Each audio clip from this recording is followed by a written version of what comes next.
নিৰ্বাচনত BJP মিত্ৰজোঁটক vote দিবৰ কাৰণে এবাৰ সংখ্যালঘু জনতাক আহ্বান জনালে দেশী জনগোষ্ঠীৰ ফালৰ পৰা তেওঁলোকে আজি সংবাদমেল আয়োজন কৰি আজি তেওঁলোকে বিজেপি মিত্ৰজোঁট চৰকাৰক আগন্তুক লোকসভা নিৰ্বাচনত ভোট দিবৰ কাৰণে তেওঁলোকে আহ্বান জনালে। তেওঁলোকে ক'লে আচলতে বিজেপি চৰকাৰৰ মুখ্যমন্ত্ৰী ডক্টৰ হিমন্ত বিশ্ব শৰ্মাই দেশী জনগোষ্ঠীৰ বাবে তেওঁলোকে বহুতো কাম কৰিছে, যাৰ বাবে এইবাৰ বিজেপি চৰকাৰক ভোট দিবৰ কাৰণে তেওঁলোকে আহ্বান জনালে আৰু আহ্বান জনাই তেওঁলোকে বহুকেইটা গুৰুত্বপূৰ্ণ বিষয় দাঙি ধৰিলে। আমি তাৰ এবাৰ ফুল প্লেটছত জানাব বিচাৰিছোঁ।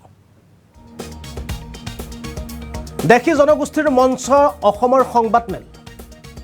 আগন্তুক লোকসভা নিৰ্বাচনত বিজেপি মিত্ৰজোঁটক ভোট দিয়াৰ আহ্বান। প্ৰতিগৰাকী দেশী জনগোষ্ঠী লোকক জনালে এই আহ্বান। সভাপতি ইছলামুল হক মণ্ডলৰ মন্তব্য। মুখ্যমন্ত্ৰীৰ ঐতিহাসিক পদক্ষেপে প্ৰতিদান দিবলৈ দেশী জনগোষ্ঠীক আহ্বান। দেশী জনগোষ্ঠী মঞ্চৰ সংবাদমেল আগন্তুক লোকসভা নিৰ্বাচনত বিজেপি মিত্ৰজোঁটক ভোট দিয়াৰ আহ্বান জনাইছে।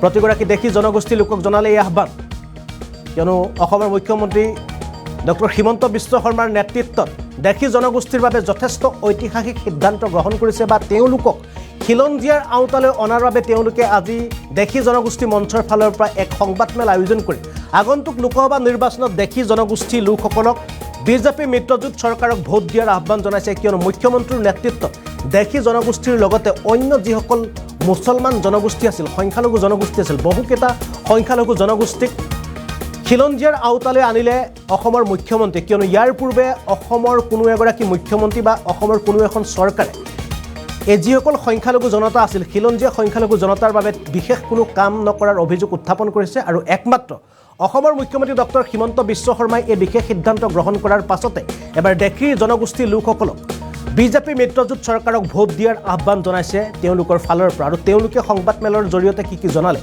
আমি সংবাদমেলৰ কিয়দংশ দেখুৱাব বিচাৰিছোঁ।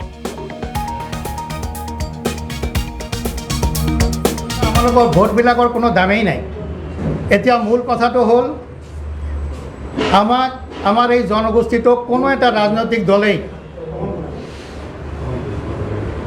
লেখত লোৱা নাছিলে। আমালোকৰ ভোটবিলাকৰ কোনো দামেই নাই। কোনো এটা জনগোষ্ঠীৰ কোনো এটা ৰাজনৈতিক দল আপুনি বিচাৰি নাপাব যিটো ৰাজনৈতিক দলত আমাৰ কোনোবা এজন নেতা আছে যিয়ে জিলা পৰ্যায়তে হওক, ৰাজ্যিক পৰ্যায়তে হওক বা ৰাষ্ট্ৰীয় পৰ্যায়তে হওক নিৰ্ণায়ক ভূমিকাত আছে, কোনো নাই। কিন্তু যোৱা 2021 চনত ডক্টৰ হিমন্ত বিশ্ব শৰ্মা ডাঙৰীয়া যেতিয়া অসমৰ শাসনভাৰ ল'লে, তাৰ পিছতেই তেখেতে অসমৰ যিখিনি ইছলামধৰ্মী খিলঞ্জীয়া মানুহ আছিলে সিহঁতক মাতি নি এটা আলাপ আলোচনাৰ ব্যৱস্থা কৰিছিল। আৰু তাৰপিছত তেখেতে 7টাকৈ উপসমিতি গঠন কৰি আমাৰ মানুহখিনিৰ মনৰ বুজ লৈছিল। আৰু এই 7টা উপসমিতিয়ে যিবিলাক পৰামৰ্শ আগবঢ়াইছে অসম চৰকাৰে এই আটাইখিনি গ্ৰহণ কৰিছে।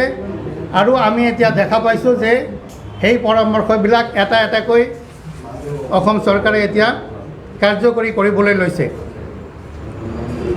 প্ৰথমতে এই চৰকাৰে